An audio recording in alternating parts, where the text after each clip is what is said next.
as someone who is a diehard Knicks fan. Yes. The Knicks logo, if you really look at it for a long time, it's bad. Yeah. It's dated. But it's so iconic and it's so ingrained in people's minds. Those are the more the modernized jobs. Does everything need to be modernized, though? Oh, God. Here's Kevin. Oh, yeah. Which brand? That was from the Manischewitz, you said that. Oh, did I? And that wasn't really modernized. We did change it entirely. Well, I don't stand by anything I say. So. Lisa's here for revenge. I heard everything you said on this podcast. I listened to your podcast. No, I don't stand behind anything.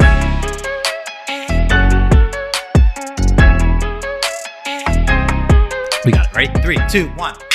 Kevin. What's up?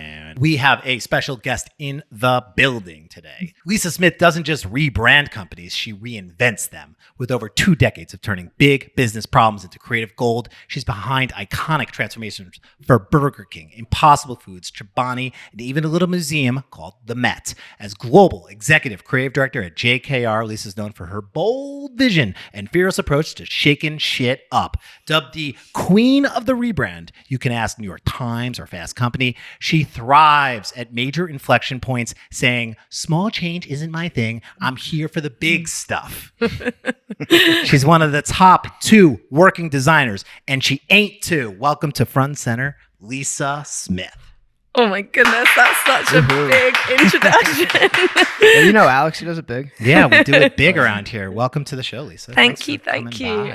I'm excited to be here. It's great to see you, as always.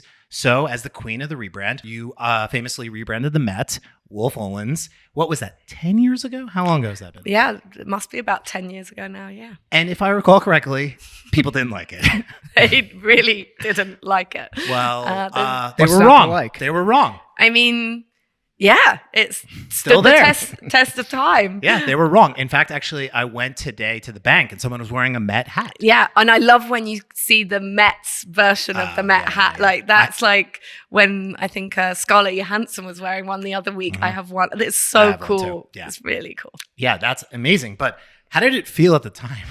It felt pretty awful. I mean, we knew the right sort of strategic grounding was underneath it, so we could tell a story. So I think in terms of like when we've seen brands that have potentially made quite big sort of branding blunders, a la Tropicana, a la Gap, no one was coming back out and saying, well, we did this for X, Y, and Z reason.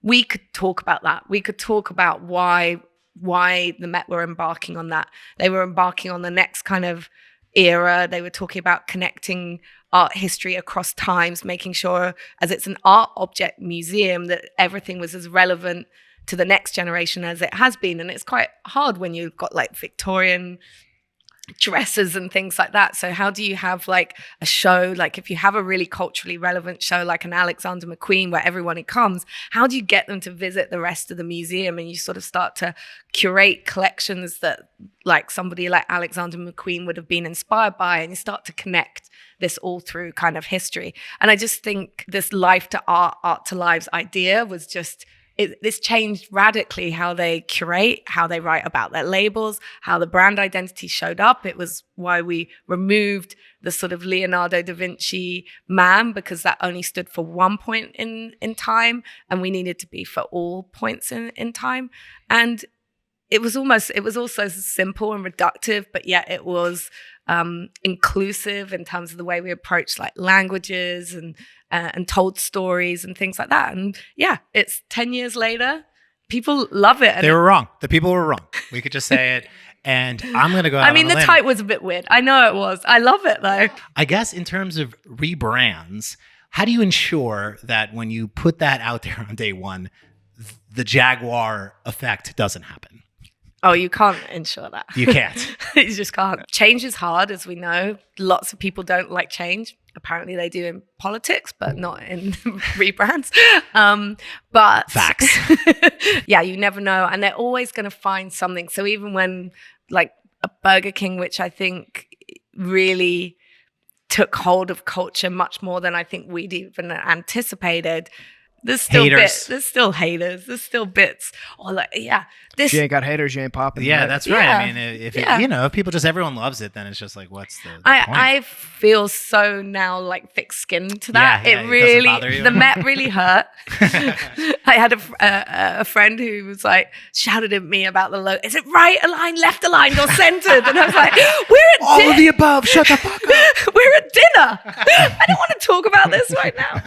Leave me alone. It hurt. I got over it. Yeah, I can and laugh you've had about 10 it. years to get over it. And thickens you up. Yeah, it does thicken you up. And also, culture's kind of changed. We didn't have all those platforms that we have now and the comments section. And it's kind of like good reading now. It's kind of, if I have the time, I mean, I love brand new. I've always been a huge fan. Shout out to Armin. I'm with you though. Like, I just love that people care. Yeah. And the fact that branding is now a public domain culture topic is incredible. Yeah. Because I remember when no one gave a shit Yeah. when a company rebranded. Yeah, I know. It's completely changed throughout the whole of my career. I've sort of seen it change. Which is Like, amazing. So let's go back yeah. to the beginning. Rewind. So where does Lisa Smith start a career in design, or at least just thinking that she wants to be a designer? It's not as linear or as perfect as you would think it is. I'm not one of those designers that are like, I was born with a pencil in my hand and I was so creative. And like my mum was like, oh, and you're doing so well at school. No, I played a lot of sports actually until I was in my teenage years. I didn't love school. So then sports went to partying maybe a little bit too much. Let's go.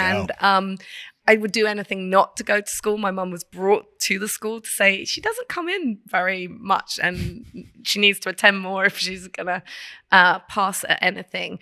I was so silly to have stayed between the 16 and 18 where you actually can select to stay in school. I think it was just because all my friends were there and then we could all Skype together instead of go to school. But when I flunked really badly, I was 18 and I was like left in a bit of like, what do I do? What do I like? And I weirdly did get into a university to play sports. And I was just like, but what am I? I'm going to be a teacher. It's not that one of my brothers is a teacher. I'm not nothing, no offense to teachers. But I was just like, I don't think I want to wake up on a Saturday morning in the grey British weather going to play field hockey with a lot of kids. So I was just like, what do I like doing? And I did this course called like craft design and technology. It's called CDT, which was kind of like making things like woodwork and dimensional and I was like, I really liked this. I kind of like art. I really hadn't done very much of it. So I applied to do what they call a foundation year in the UK. At first they were like, well, we can't accept you. You don't actually have a portfolio and you didn't actually pass any of your exams. Can you draw something for us over the summer? We will see if you're able to actually draw. And I spent the whole summer drawing a car engine. And I don't know why I drew a car engine, but literally like photographic, like dedicated 2 hours a day. Damn. Do you still have it? I think probably in my mum's loft somewhere. Nice. Maybe. You want to be an artist? Draw something. That's what they said to you. They did, and it wasn't very quick, so I don't know what that would have led to. But anyway, I was really lucky. They took me into the art foundation. It was the best thing I ever did, and it was the defining sort of year because it was like draw with your elbows and your feet in fine art and live drawing classes. It was going into textiles. It was knitting and crocheting. It was making jewelry. It was photography. It was graphic design. It was everything. And I was just like, oh my God, I love this and loved the combination of all the different disciplines. So the sort of point came towards the end of the last term where you're meant to pick a subject and then you're can apply to go to university. And I was like, I'm going to pick fine art. I told my mum I was going to pick fine art. And she was like, are you sure? Because I don't get the feeling that you want to live at home for the rest of your life and you're going to be like a poor artist living at home. And I was like, too right, I definitely don't. She said, what else could you do? And I was like, well, there is this thing called graphic design and design with a capital D. Mm-hmm. And I was like, you could do all of this stuff under design. you can do typography, I could do photography, I could do illustration, I could do art, I could do it all. And I was just like, this is the course that I need to take. And so that was really the moment. Were you into brands as a kid, or like what you were said sports? Like what were like brands or things that you were like into outside of partying? You know, as a big party girl. I don't want to talk about those brands. And raves and going to Helter Skelter and Milton Keynes. Oh my God, so old. Brands? No, I don't think. I just wasn't. Design wasn't that thing for me. But the minute kind of this art college experience, it was like going to museums and going to the V&A changed my life. Like many years later, I found it so interesting because it was so many different types of art. It was like Islamic and Turkish galleries and sculptures and photography and ceramics. And so it was everything. So things like that really, the sort of mixed media really inspired me. And where did you start officially as a professional designer? Agency side? Yeah, I did. So when I went to university in Bath, which was it was very art college. It was wonderful. If people know Bath, you have these amazing like halls of residence that were like this old crescent that you could run from one end to the other. And it was ceramicists and fine artists and designers, and we were just having a ball. Like it was just like that was also a beautiful big party, but it was creative and felt very experimental. And I ended up doing most of my degree in photography, and I only just learned to like put a little bit of Helvetica typography on the corner. Well, we all had to share Macs, so there was it was just before the kind of every designer would have to have one. It was just kind of that point. And it was also a recession in the UK when I graduated, so it wasn't a great time. I really wanted to work in advertising. I really wanted to work at Mother and make dancing pot noodle ads and 911 singing thing ads. And really? I just thought they were hilarious. So those were the things that kind of spoke to me initially. Okay. Like very kind of, again, pop culture-y brands. Sure. So like very generic, like Heinz ketchup and things like that, which is kind of the irony of where I work now. But they turned me down because I didn't have a writing partner. And I was like, oh, no. Sorry, I don't even know what is a writing partner. Like I just didn't know that kind of formality and tradition. And it was such BS to me. And I was like, they said, well, you can do that if you've gone to Central St. Martin's in London. And I was like, no, I went to college in Bath in the West Country. What are you talking about? I was a hippie. Like it was cool. But I ended up writing hundreds of letters. As I said, it was a recession. There wasn't a lot out there. Buying magazines like Creative Review and Design Week. Those became my Bibles in terms of like finding out what agencies. There was an agency called Williams Murray Ham, which we probably know now as packaging, but it was they made baked beans, like they made Hovis bread. It's one of my favorite pieces of packaging that has just baked beans covered all over it, or cucumber, all the sort of ingredients that you put on the bread. And it was just so cool. And I was like, oh, that's kind of like also like advertising on bread, really. And so it was all kind of mixed, and I just wasn't completely clear. Anyway, I ended up getting an internship at an annual report company that did a lot of finance stuff, which sounds... Brochures?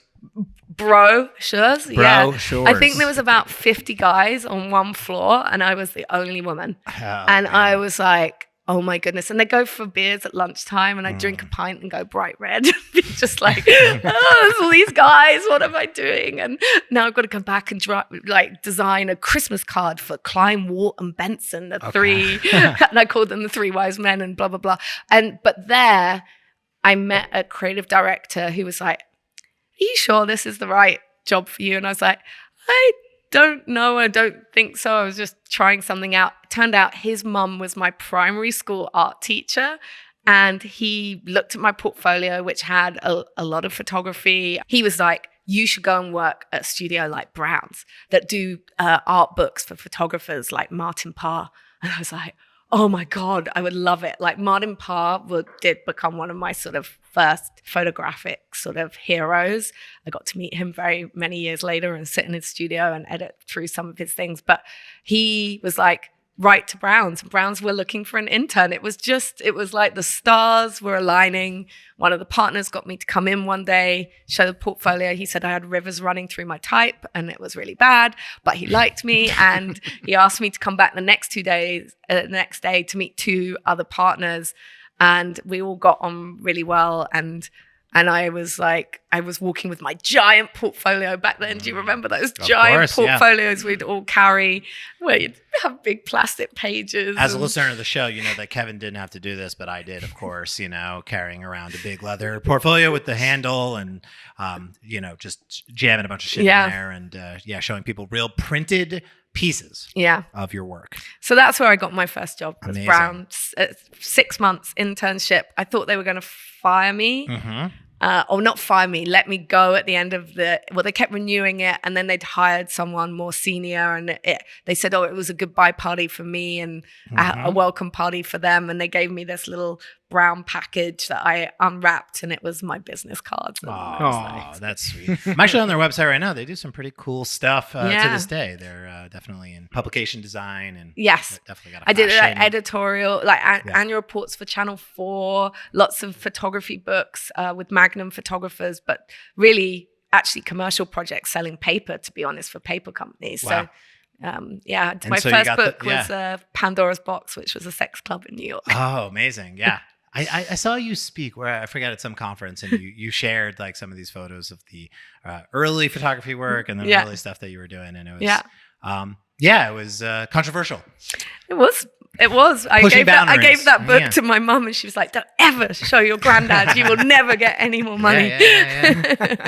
Yeah. It's not what you know, Lisa Smith, you know, you think of the incredible, executive global, world, creative director. And you're like, she was started with sex clubs. That was really where it all starts. You know? It all started there. All starts at the sex club. But so you were there for like 4 or so years. I did books for like Dries Van Noten. Did lots of reports for Channel 4, and then I went to work at the Victoria and Albert Museum. I answered an ad in the Guardian newspaper, which was crazy. I didn't want to go to a competitor. An ad in a newspaper. Yeah, for a job. Looking for designers. Yes. Amazing.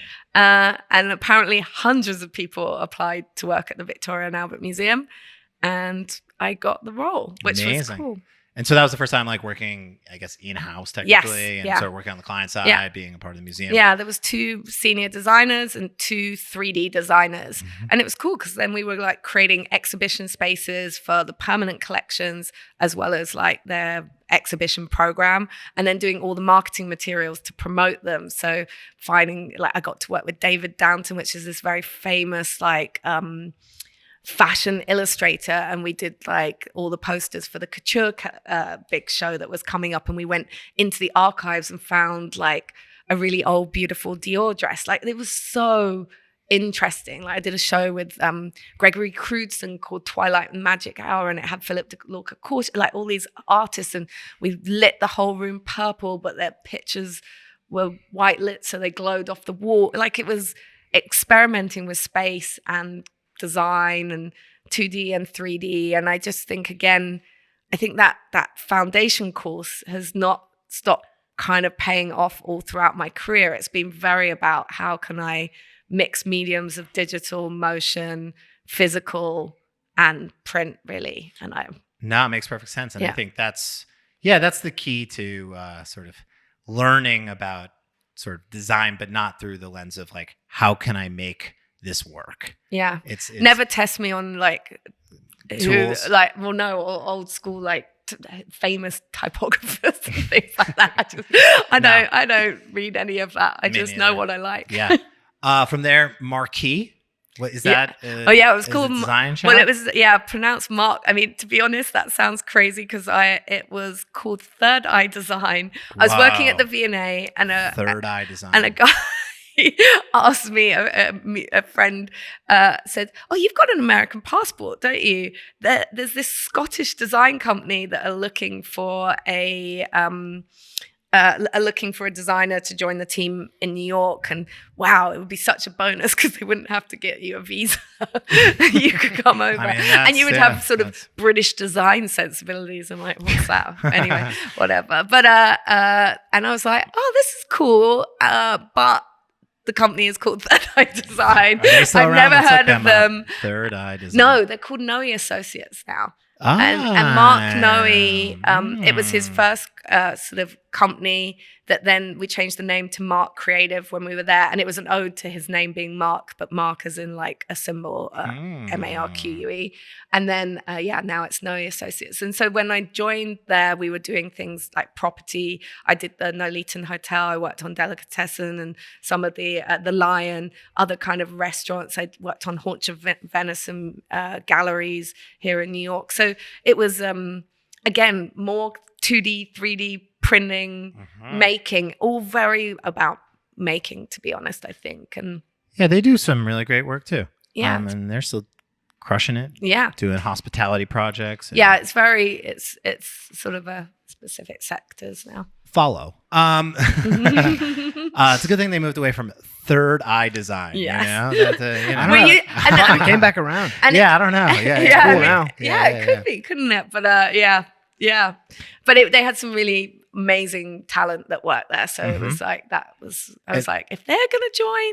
Okay. Maybe. And that was the first time you sort of moved to New York to work as a designer. 2007. Amazing. And so you've been here ever since? Yeah.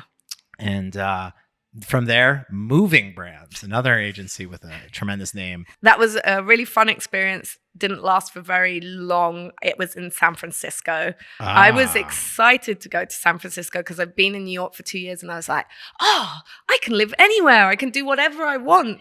But I kind of had amnesia that actually I was quite lonely the first year I lived in New York, and it took me a while to find my sort of tribe and friends and people to hang out with. And so sort of leaving them so quickly maybe was a bit of a mistake. But on the other side, I was excited to go to San Francisco because a lot of the ex-Browns crew all worked at Apple. So now Scott Miller is like one of the high ups there. He was at Browns and he taught me how to use a computer and everything. I was not very computer literate, but they, make beautiful things. I think Chris, one of my designers I work with at Browns, he now works with Johnny Ive, but they all at Apple. So it's all really, so I was so excited. There's all these like friends that worked at Apple, but they were all on the bus going back and forth from Apple. And I worked at Moving Brands in the middle of a city that didn't have Uber at the time. It had a thing called Taxi Magic. I lived on Eddy Street, which was, now most people would know, is not in the nicest area of San Francisco. And it just was really lonely, to be honest. And I miss New York. Wolf Olins is next. Yeah. So I came back to New York and I'd met with the team at Wolf Olins even prior to Moving Brands. And it was just all really about timing, I think. And they were coming off projects that they'd been doing for like the New Museum and the NYC City Identity. They were on a tear of some really cool work. They'd also worked for, do you remember that bank Walmu? That had also, I think that bank fell apart, and I think that was not a great time for Wolf Olins because I think a lot of people were working on it. But so post that period, they were like, come and join the team, and I was really excited to. Todd, who's now the head of creative at IBM, was one of the ECDs. A gentleman called Jordan Crane, who actually is one of the head creatives for Apple stores. They were the ECDs at Wolf Olins, and they'd done a lot of that work. And I loved them. They were so much fun to come and work with. And Todd said the first thing he said when I joined a week later is, "We've won USA Today. Now let's see what you're made of." What she's got. He wrote that on a company-wide email. No way. And I was like, ooh. Yeah. Thrown to the wolves. I was thrown to the wolves. That's scary. Pressure. I put a lot of pressure on myself. I worked so hard that year. It was so much fun not only to work on the rebrand, and I remember doing the directions, and one of the directions was just presenting a blue dot. I was going to say, and you're like, okay, all the pressure's on me. They're like, let's see what Todd, you got, kid. He stood with me. He was with me. Lisa's like, I got a big idea. How about a circle? And they're like, fuck, she's good. brilliant. there might have been some post-rationalization of the pulse of the nation, but it was awesome. It didn't go like that. It wasn't just like, how about a circle? No. No, I mean, we did. I presented a blue dot with a TM on the corner, and they were like, I don't think you can actually copyright a circle. a circle, but wouldn't it be sick and if then we I showed did? the next page. I showed them 6 colored circles because one was for sports, one was for life, one was for money. And the rest is history. And the rest is history. And then I said yes to a newspaper, which I was crazy because I came from that editorial background, and they were like, they got a team working on reimagining the digital. It was 100% where they needed to go and put all the efforts. But in truth, they were still making some of their advertising dollars from the paper. So they were like, well, it all needs to marry up. And I was like, could you do it? I was like, hell yeah, I'd love to do a newspaper. Dream. I called up the guy who designed The Guardian. I was like, could you give me some lessons? And he was like, no, you give me the project. I'm not here to teach you how to do your job. I refrained from my profanity I was about to use then. But it was, and I bought a book and I kind of got my head around it because it was really interesting with it, because I watched 2 designers for weeks try to play with different layouts on the newspaper, and it would take so long. And I was like, this isn't how you do it. It is it's all modules. It's all components. So then I went and designed loads of headline variations, loads of subheads, loads of how the lookup, and you basically made these kit of parts of elements, which, hey, kit of parts then comes in many years later of what brands and assets and elements means, but designing it like that. And then we program them into a proprietary system and you piece it together. It's a jigsaw piece. Boom. Is this the first time you've ever worked on sort of like a big national sort of project that had a lot of eyeballs on it? Absolutely. Yeah. And I found myself saying, I'm from America. It's okay. I know I have a British accent. I'm from the American people. Yeah. I'm from Queens, bitch. And then you're like, you don't sound like you have to be you're very from careful, around, being New York elitist. And I think, that has definitely gone away because I work on brands from all over America. So I definitely get to see all the different sides. But it was the people's news. It was Twitter before Twitter. It was color news and storytelling and infographics before any of the other news media was doing that type of stuff. It was so modern in so many ways. And I loved the quotes around when that launched, that people felt like it was the digital newspaper. We did have an op-ed section, which was Twitter stories and YouTube videos and things like that reference culture and kind of connected the two, and they talked together. And then eventually they redesigned the newsroom floor. We talked about publishing, they were publishing news stories online every minute. And then the print was publish the best stories of the day. So we redesigned the floor as a circle, and the sort of best news of stories of the day were on the outside, and the heart and the beat of the digital was sitting in the center. That's really cool. So you saw it transformed the way they work. And that was a really interesting time. It was 2010, 2012, right? Yeah. And it's the internet is first emerging as a news vehicle. And people are still. Well, New York Times was starting to do all those interactive editorial stories that were just so cool. Must have cost so much money to do back then. And I think I remember at the time people were a little uneasy about the USA Today rebrand, or was there I know it wasn't the Met situation. No, it wasn't the Met situation. But I remember it being maybe not easy, but people, it was a story. It was this is a rebrand, and this is quite transformative. Yeah, I worked with the Futura family on creating a headline, increasing the ascenders and descenders so it could become a headline font. It was so modernist. Yeah.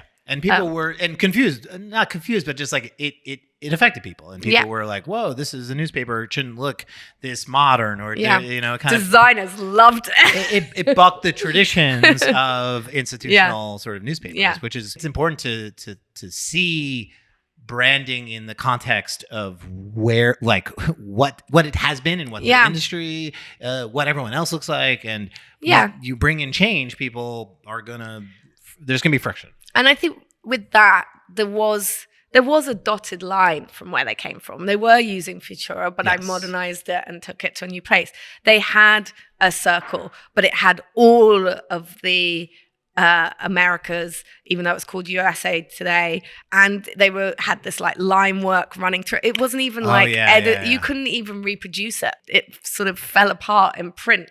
So they needed to be able to transfer themselves into digital platforms. It was that, to be honest, it was one of the first ones that was thinking about how do you go from being more analog to more digital. And we're still doing that, obviously, more in the kind of the food and sort of CPG and food and beverage and stuff like that. I still think those dots are still happening now, where like, because marketing is so much more digital, there's still like the more analog brands there that still have that journey to go on. But that was like, it was 2010, 12, yeah. I had to Google the old logo, and that thing is crazy. That little it's like, it kind of reminds me of like the Diet Pepsi lines. I don't know. Yeah. And I mean, I think it's an interesting time, 2012, right? Where like brands start recognizing that they need to rebrand, or this idea of sort of updating their visual language for the new world of digital everything. And across, I think we're still, to your point, living inside of that, where there's brands that are still catching up 12 years later. But a lot of them have evolved. Yeah. And the amazing and crazy part is that you've been a part of a lot of them. So the Met we talked about a bit, but is that the sort of next one that you go to after USA Today? Like, now that you've, you've shown them what you got, and you've proven yourself at Wolf Olins as the, the pressure was not too big. Mm-hmm. Did they then say, how about this museum, or what else? In between, I think I worked on Grubhub. Okay. And we were working on a strategy of whether to sunset Seamless and Grubhub together, because they're both owned by the same company. Can we talk about that for a second? Mm-hmm. As someone who they've gone and undone it and made it really bad again. Just because recently, as a passionate user of Seamless, someone who spends countless dollars ordering food, I'm still confused by the Seamless by Grubhub situation, but yet there's also a standalone app also for Grubhub, but they don't have the same restaurants on them, but they're also different colors. Let's why did you do that? Yeah, why did you do that? No, I did not do that. I could show you a beautiful presentation where they come closer and closer together. We actually did do testing on the name, so you know that Grubhub is the sort of national name, and Seamless is actually only in New York. And maybe Boston. I don't know. Can't remember. But yeah. So the loyalty of Seamless is too strong. And people love. Like, we tried to see, is Seamless a better name, because it you could go beyond. Like, obviously, it just being about food, and it's more about having a seamless experience and getting things delivered whenever you want. Yeah. So that felt like, that could be a cool strategy for the Grubhub users to transition to Seamless, and then vice versa. Grubhub is the name that tested much better. Grubhub. Because it's like one of those things. It says it on the tin, doesn't it? It's like, they're both bad names. Yeah. I think Seamless is a better name. Yeah. Grubhub is terrible. Yeah. Can I also say something that's not good? That little house with the fork and the knife that's in it. Nothing. Why did you do that, Lisa? I didn't do that. Yeah. Yeah. I'm anyway, so you could go back and look for the Wolf Olins era of that, but let's park that one. That's the one. That's the only one of the only ones that I've seen change. To be honest, how does that feel? Radically annoying when they go and make it worse. Why? You need to get Lisa back in here to come back around and save Seamless / powered by Grubhub. And they when we were doing that, they were number one. And then look what's happened, like Uber Eats and all of those. It's a lot has happened. It's confusing. It's just like, it's orange, but it's red, and they change it back and forth. And the illustration style is well, I think it was all red, and then of course DoorDash appears and it's red. Yeah. But does that mean when you were all red that then you need to change because another competitor's come in and trying to eat Yeah. your brand. Like, Yeah. I don't know. stand Just put the your fries in the bag. No. Yeah. and make sure they're hot when they get here, please. Yeah. It's also a weird orange. Sorry to go on this tangent for a bit. It's like a pretty gross orange. All right, Yeah, let's why'd you move over pick to that Zot orange? Dog. Yeah, why'd you Zot pick that Dog orange, is please? so much better. Yeah. It's like a dusty orange. It's just like, I don't know. Like I care about this brand a lot because I use it. I know. I would kill to do it again. I think You it should deserves like a good brand. Like We're think asking yeah, please. A Seamus, reach collaboration, out. Yeah, maybe. we're ready to go. I mean, you got to figure this shit out. a JKR Yeah, listen. center collab. Wouldn't be the first. We've done it before. But yeah, no, it's one of those. I mean, New Yorkers love Seamless, Yeah. and it's changed my life. It's almost too easy to order every type of food, but yeah, I love the brand, and it's an example of one of those brands that actually I would say the product is so great that it almost doesn't matter what the branding looks like. Yeah. And it's so seamless, how easy it is to use that does it need to really have a great brand? I mean, it Whoa. could have a great brand.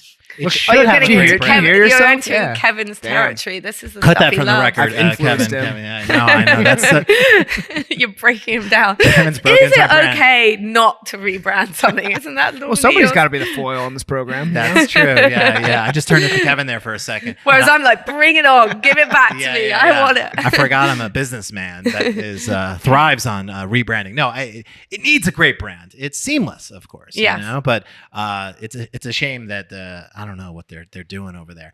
But then to the Met, and so that's when the letters they were squished together, and yeah, the rest is history. It's Yeah. still on their website actually. I was just looking at waffleons.com. Yeah. Yeah, they're still doing it. Anything outside of those projects in your sort of tenure there? No, Zotdoc, I think, which is ZocDoc, yeah, another good one. that was one of my favorites actually. Yeah, That was that's still yeah, with going the Z strong. with the smiley Little Z, face. yeah. yeah. I actually I met well, he's no longer the CMO. He's actually I think he's even more senior recently, and he said we still love it so much. It works so well. Oh, And isn't that amazing? yeah, They're like, you did good. No one needs to touch it. Yeah. Let it live forever. How long do these projects typically take for you and your team? yeah, they're all varied. I mean, honestly, Zotdoc was almost 12 weeks. I think 12 weeks. It was a sprint. Sheesh. They had a lot of the strategy baked. So, but we did throw in some. There was some testing in the middle, which was really interesting because they felt like they wanted to grow up and be more serious, and because of like brands like Oscar and everyone that appeared, and they were all doing like happy nice illustration, and they were kind of born of that ilk. So they had thought that that's what they wanted to do, but actually we ended up creating a really fun brand. We put it in as a wild card into testing, and people trusted that more to give their health information than they did the more sort of serious one that felt more like a hospital or a doctor's or something, like health insurance, something that felt really grown up, which was really interesting. Just again shows people just want a little bit of delight sometimes in their life, and why does in the everything sad world that we live in, especially around healthcare. No, I mean, it's pretty depressing. That was another moment in time when like healthcare got a rebrand, and everyone, and Oscar was a big part of that, where they were just like, we don't have to struggle with this terrible, old-fashioned, old-looking design, and I remember that being a big turning point, because you were like, if doctors and insurance companies can find a way to build brands, it kind of means that there's no excuse for any company to not really invest in building a great brand, and trying to build a brand that's friendly and approachable and also trustworthy. Yeah. And it was really smart how we did that so collaboratively with the in-house team. I think that was coming from being in-house, and eventually, obviously, after that, I went back in-house again. We're going there next. Don't you worry. The sort of collaboration with in-house teams, it's easy for agencies to sort of turn their nose up at it and be a little bit snobby about it. But I've always felt like if we can find a way to really work together and make it feel as much about what they want to create and live with, and they bring it to life, then it's that's why the Met is executed so well. Their in-house team were an incredibly high caliber of creatives. they're doing a lot of the day-to-day, so they don't actually have the time or sometimes even the outside perspective to be able to necessarily completely take on the rebrand, but they need to be walking in lockstep with you whilst you're doing it. And the brilliant bit with, I think with ZocDoc was like, they need backends that the backend sort of booking system that the doctors use versus the consumer kind of facing platforms.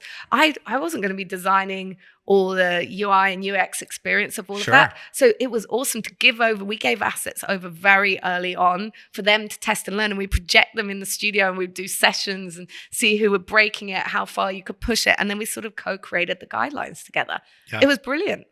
And I think that is the way that great brands are born and live. Yeah. Is when there's a team that can really bring it to life and actually execute it. Because you could build the best brand system in the world and hand it over to someone, and if it's wonderful ideology that we're all going to work together till the end of time, but but it rarely happens, and I think sometimes designers, to your earlier point, like put their noses up at the sort of in-house people, and as someone that spent a lot of time in-house, I always that friction always bothered me. Yeah, and it was always something that I always found like to fight up against as well, because I think that in-house reputation of those guys that are just like, mad at the agencies, or sort of this tension that always seemed to exist, and I think it still is there, right? And I think people they still struggle with that. I think that sort of transition or that partnership is really key to any great brand. Still snobby. Still snobby. Agency snobby. Yeah.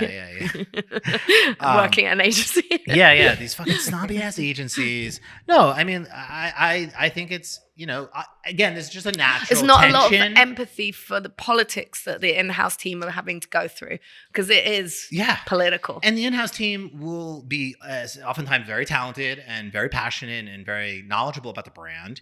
And then it does sometimes take an outside person to come in and say the same thing that those people in-house are saying, and then sort of get the respect or the sort of appreciation that.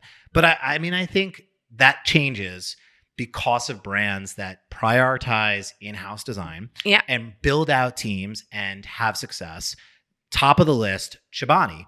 And so you are at Olins, and how does Leland Mashmeyer convince you to go to Chobani? I'd never met Leland before as well. So that was, it was really nice. I remember going to breakfast with him and meeting him for the first time. Shout out to Leland. And he's coming on the pod. Leland, you're next. Yeah. I love Leland. Yes. He was just, so sweet. But I think he really painted the picture. I think there was a point at Olins when sort of after some of those projects where I was working on, it was good fun. I worked on a law firm. We were starting to get more banking and things like that I was just like less of the more sort of purposeful or for the people type brands that we were working on. And when he talked about the mission for Chobani being better food for all people, it was just so inspiring in a country where the food is honestly pretty gross. And I only met someone this week who was telling me for the first 6 months they moved to the US, they haven't felt that well. And I'm just like, oh my goodness. And then I go to Europe in the summer to see my mum, and I always go in the summer, and everybody always says, you look so great when you come back. And I'm like, I eat more meals probably than I do here. And it's just the food is just so much better quality. So it's just like, and you just feel healthier. So I was just like, I see a huge issue with the food, this idea of better food for all people, the idea of something that's delicious, nutritious, natural, and accessible at an affordable price. Why can't that look good? This is then a moment where I'm like, ding, ding, ding, ding, ding, like USA Today and like Chobani is all about democratizing good design for a lot of people. And this is what I want to do. Amazing. And that was why I went He's to very Chobani. Convincing, Leland, It's funny. I remember I was at Coke at the time, and I was working with Collins, and Leland was a big part of that work that we were doing. Yeah. And he told me that he was leaving to go to Chobani. And he said, the vision is Disney meets food. He's like, it's going to be a destination. It's going to be a place. Yeah. It's going to be, fairy tale, and it's going to be immersive. And I was like, what the fuck are you talking about? We're talking about yogurt. Now the rest is history there. So I was just thinking about the articulation, which was so cool. The Disney analogies are amazing. I bought Tosh a book on Disney because actually if you read the book, it's all about putting a group of misfits together to be able to make this creative wonderland. And so it was very much the ethos. But actually, in the end, what the narrative was like around fighting for happily ever after, it was actually, it was a mirror image of Hamdi. He talked about being a shepherd and a warrior. And this was like, and we articulated the Chobani means shepherd in Turkish. It's like giving the gift of love and nature. So instead of Disney, it became a bit more like I had Secret Garden in my mind, Eden 2.0, where everything's just, everything was wonderful and beautiful and perfect, that's what the sun was on us, and we all felt warm and all of that, those vibes. And then the warrior side was fighting for people and what's right and the ethics, and so it had to have a little bit of that edge too. And this fighting for happily ever after, it was I remember having happily ever after over some of the mood boards, and one of the writers, Connor, who we worked with, who was very poetic, almost like we hired a writing pair instead of a normal traditional ad pair, and they wrote all the poems that went down the side of the package. It was just, it was so, and he just wrote fighting over the front of it, and like, boom, this is so awesome. I know what it looks like and feels like, and we're going to do it. Yeah, I mean, it's a beautiful rebrand, stands, up today, and the influence over the design world. Oh my goodness, massive. At the time, also, I remember being really impressed because the team was quite massive. It wasn't like you and Leland in like a small room. It was for like the first month or two, and I was like, "Oh my god, what have I done?" But quickly, it was quite a team. And well, that's our third partner, Kwame, who was the managing director, who had come from a more of a sort of production background, so he could make things happen. He always told me, I'm going to make things happen for you. Whatever you want, I'll figure out. I'll remove the barriers. That's what Kevin does. That's Kevin. He's a Kwame. He's a Kwame. Yeah. That's awesome. Yeah, if you got a problem, I'll solve it. That was Kevin's line to me. Kwame's now the president of D&AD. It's amazing. Oh, well, shout out to him. Yeah. And so you basically build like an in-house agency, essentially, right? Very fast. Yeah. We did the rebrand in 8 months and built the team in 8 months. So it was like people were being added. It was like when they talk about building a plane and flying it, we were doing that. Like components were being added on every single day, whilst navigating. Has like hundreds of SKUs. I remember that was also part of the 250. I think we did it. Yeah, I mean, one thing that actually you just reminded me of was I was at the launch party for the rebrand when we built the Eden in the office. Built an Eden like a off-Broadway type show where you like look into the little dioramas and like little scenes. Oh, I love doing all of that. Yeah, it was such an event. It was such a moment. Which is when you're in it. Yeah. Like that was what was so amazing, being inside it and having partners who had the same vision, who wanted to make things happen, remove barriers, and anything was possible. And we got to not do things how we'd all done it at other agencies. And it was just to have a launch party. Yeah, we had Layla Cooks, who was doing food sculptures all made out of yogurt. And it was theatrical. It was fun. An experience. I know. And really beautiful. You don't get to do that when you're an agency. No, I mean, I think that's the fun part about being in-house, right? Is like everyone is fighting for the same team and sort of traveling up the same hill, and we're all like gonna, fighting for a happily ever after. I recently saw an interview with you, and one of the things that really stuck with me was sort of each rebrand that you have done has a tagline in your brain. Yeah. Whether that's the tagline. Yeah, it's not generally external for the world, but it's something that you are thinking about throughout the process. Is that something that you've always done? Is that something that? No, it was something. It was definitely kind of born of when I went to Olins. It was the first time that I got to work with strategists. Okay. And they had the sort of model that Wolf Olins used back then was like, what's special about you and what does the world need? And so it's kind of got that perfect harmony of like a bit of looking back, what's happening in the organization at that point in time. So obviously interviewing stakeholders, all of that type of stuff.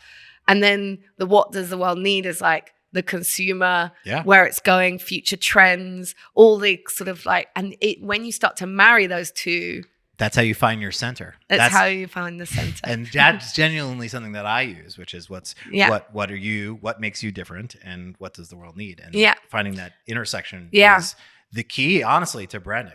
Yeah. I mean, we use the 4 simply. C's and more probably at JKR. I don't think everything needs it either.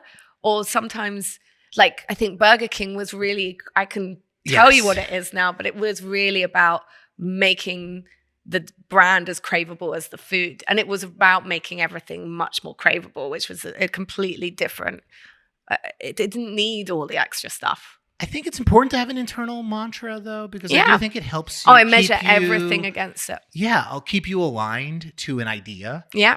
And I think sometimes when you're doing these projects and you work on them for 6, 8 months, a year, 2 years, you start to lose a little bit of your place sometimes. Oh, I know. I mean, I meet my boss, who the global CCO at JKR, Tosh. You know Tosh all very well, and we meet every Tuesday from 4 till 6:30. We spend quite a bit of time together. Long meeting, and we always look at work. Always. Wow. Now, I have also managed many creatives over the years, creative directors, and trying to get them to show me work is like getting blood from a stone. Like that people are shy or don't want to share, or I've got it. They're confident in what they're doing until they're not until it's not going well, and then they need your help. But we've always just riffed on what I'm working on or part of, and I've really. Is it all work being done at JKR, or is it other work that's out in the world, or is it just the work that's happening in the studio? Yeah, it's the things that I'm attached to. I guess I bring more to him, and yeah, sometimes we talk more about how the business is running and people and all of those things, but it's a lot about the work. And he's the one that occasionally goes, "Oh, I love everything you just showed me. So what was the idea again?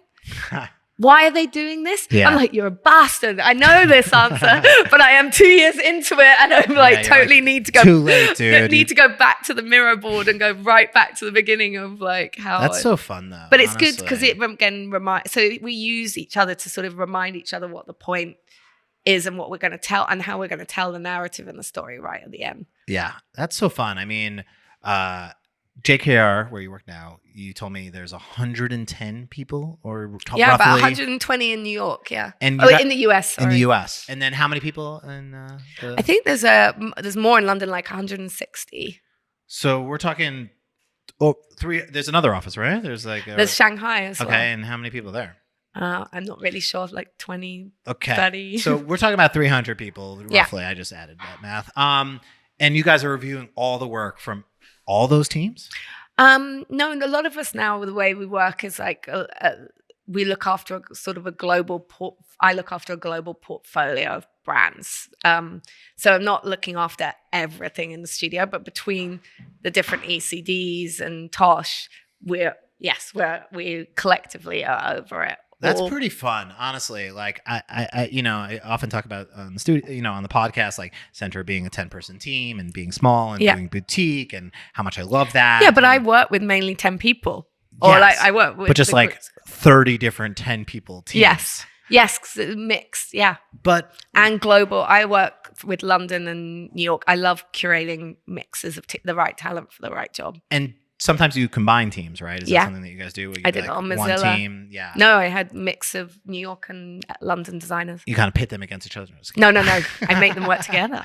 Oh, you make them work together. Wow. I think that sounds really fun to have a 2.5-hour meeting with Tosh where you just look at work and just for the love of the game kind of thing, where you're just like, keep pushing it to make it awesome. Yeah, fun. And never done until it's done. Do you know what I mean? So I think that's something that's gonna stick with me. I think is that idea of like setting an internal tagline. Like for the project we just launched this week, it was from the sandwich shop to the countertop. That was the sort of like name of the concept as we presented it. And then I think, to this day, it's actually somewhat outward facing now, but it just kind of reminded us what the legacy of the brand that we were building, what the story we were telling, and what we were, what the design was communicating. Yeah. And I think that idea of having something like that is just the core of the concept, very simply, that you are expressing in every single touch point or the reason behind everything that you're doing. Yeah. And I think, I don't know, I hadn't considered that the best work tends to have that.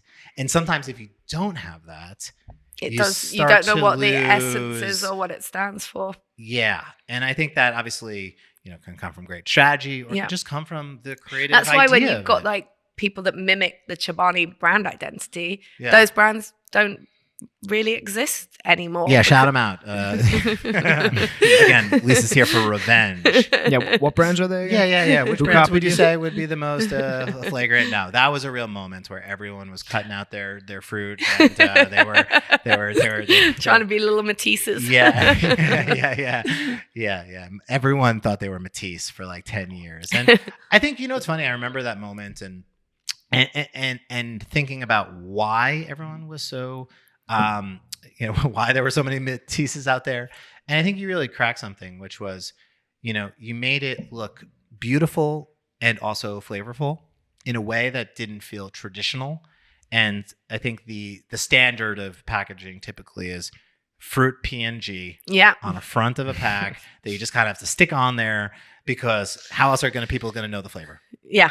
And I think with that illustration style, you found a way. Until you did United Sodas of America, you just do color. Yeah, just take everything off. Yeah, that's just color. But that idea that how can you artistically show flavor? Yeah. In a delicious way, in a romantic way, in a storybook way. Yeah. I think was just so appealing. Yeah. To designers that they couldn't help I think someone said, because there was conversation about initially when actually it's Gabby, one of the designers who painted the initial illustration, and then there was still confusion over a few flavors. Like mango looked a little close to peach. The orange fruits had an issue. So some other fruit. There was such nuance in some of them. So then they were like, well, we should just move back to photography. It's because of these ones that people are struggling with. And we persuaded them to just kind of move to a slightly more detailed illustration look that just had a bit more detail. So there was a slight difference from what launched to how it evolved in the first year. But in truth, illustration, because it's not a photograph, your brain has to like look at it a bit more and you almost start imagining the flavor quicker than you do with a photograph. And I think you're giving a little bit of credit to the shopper. Yeah. Which people, it's not just about purchase intent. It's not just about that moment on a shelf and being like, oh, the strawberry one. It's kind of that changing of the guard, I think, of consumer packaged goods as not just buy me, but something that you actually want to be seen with. Yeah. We didn't hire one designer that had historically worked on packaging. I'd never done it before. Really? Yeah. That's fascinating. Yeah. When you join an agency like JKR, that does not work. I learned very quickly. You need people that really do know what they're doing. Yeah, that's probably something that's good to have. So I guess at one point, did you say, okay, Chobani, we got all these copycats, we did our job, happily ever after, we achieved it. I'm going back to the agency. Yeah. Life. I'd been there for 2.5 years. I mean, I loved it. I remember Peter and Hamdi, the CMO and the founder were like, what did we do wrong? Did we do something wrong? Why is Lisa leaving? I was like, because you didn't buy any other brands. I've got nothing else to do. I mean, I left as we were doing oat milk. I worked on oat milk just before I left, and I loved working on that. And then they went on to do creamers and lots of other products. But it was, I was definitely struggling making one more yogurt commercial. Was probably some cool commercials though. Oh, I loved the kids in the forest. Oh yeah, the chocolate that was for Flip. We shot that in the Ukraine. Me, Connor, and Kwame. And then Gimme's, when I got to work with Nadia Lee Cohen, which was the kids brand, which didn't actually last for very long because they didn't have a lot of marketing dollars to put behind it, which often wild. But it was like, gimme, gimme, gimme. And it was very theatrical. And I love it. Logo. Yeah, I just loved working on some of those pieces. And craft was the kind of theme through everything. So we got to kind of push the boundaries. But yeah, I think branding, it's one of those points where I think it was so awesome to be able to hire advertising teams. I'd always, as I said, going right back to the beginning, I was like, I thought that's what I wanted to do. I didn't end up taking that door. Once you don't take that door, it's not an easy thing to switch between.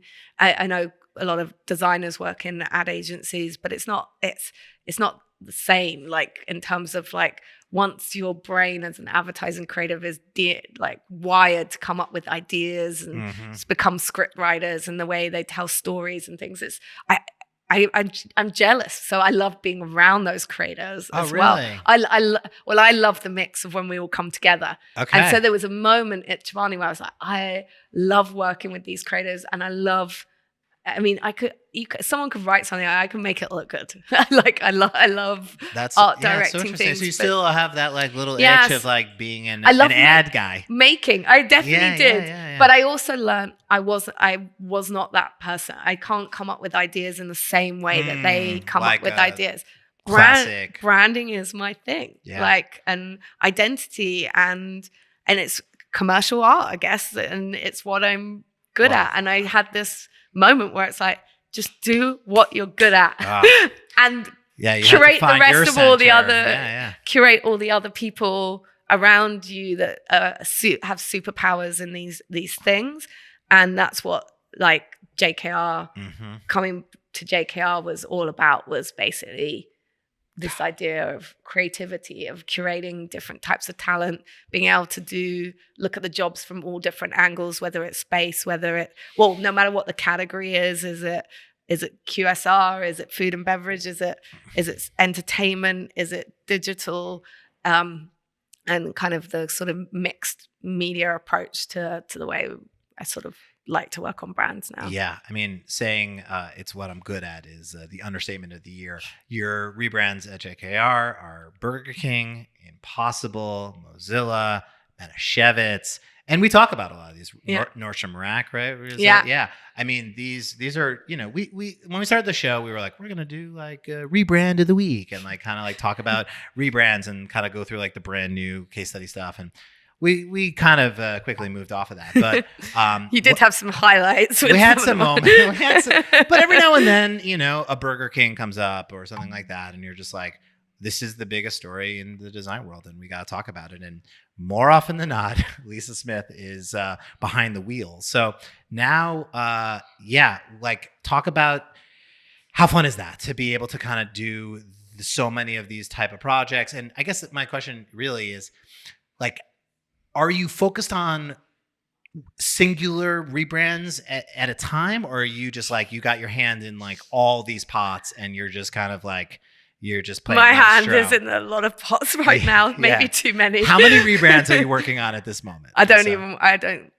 want to think about it. It's too much. Yeah, blink if you're okay. I'm alive. You're alive. But I've definitely, it's a few too many right now. But and I thrive when it's less and more, because you can go deep just into one. But that's because I've got amazing creatives working across all of them. So and the ones we talk about, what is more of what's an inform, what do I need to be consulted on, and what am I hands racy in, responsible, accountable, something. Yeah, but that's working for me quite well, because like there's things within rebrands or projects where it's like inform, FYI, totally fine. Consult is often means I kind of know what's going on in terms of like, it might be a brand architecture, or how's it going to get, and I've been working on that business for so long that I know a lot of history, so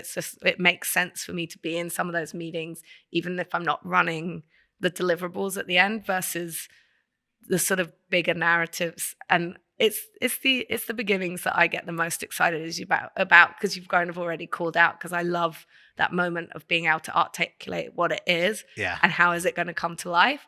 And then I'm looking at the Impossible rebrand right now. It's so fucking good. It really is like so beautifully crafted. And I think this is what I often say about these JKR projects. Like no one in the world does like the big global rebrand where every little, dial is being turned I perfectly. was taught to kern and craft. I remember doing back at Brown's some posters for Channel 4. I think there were 50 posters, and I went in at the weekend and kerned all 51, every single letter.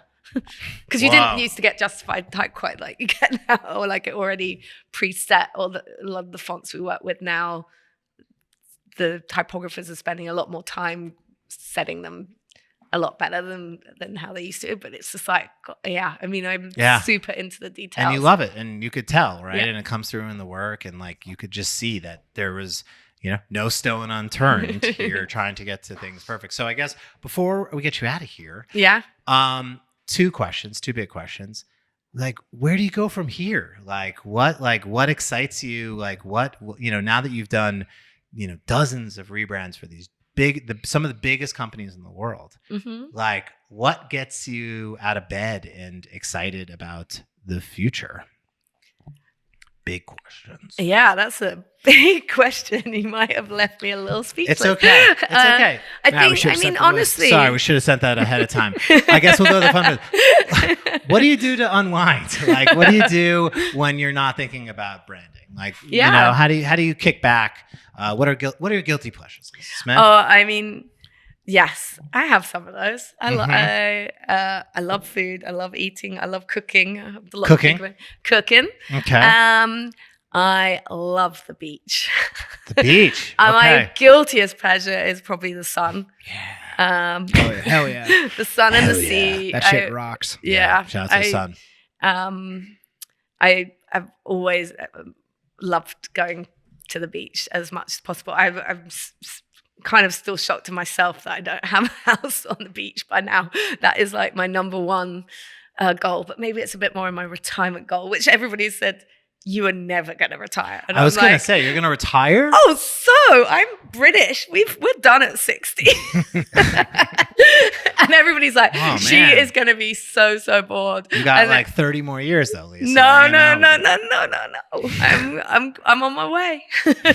I'm getting up there. No, I will passionately grow vegetables just like I work on brand. That's awesome. And cook delicious food.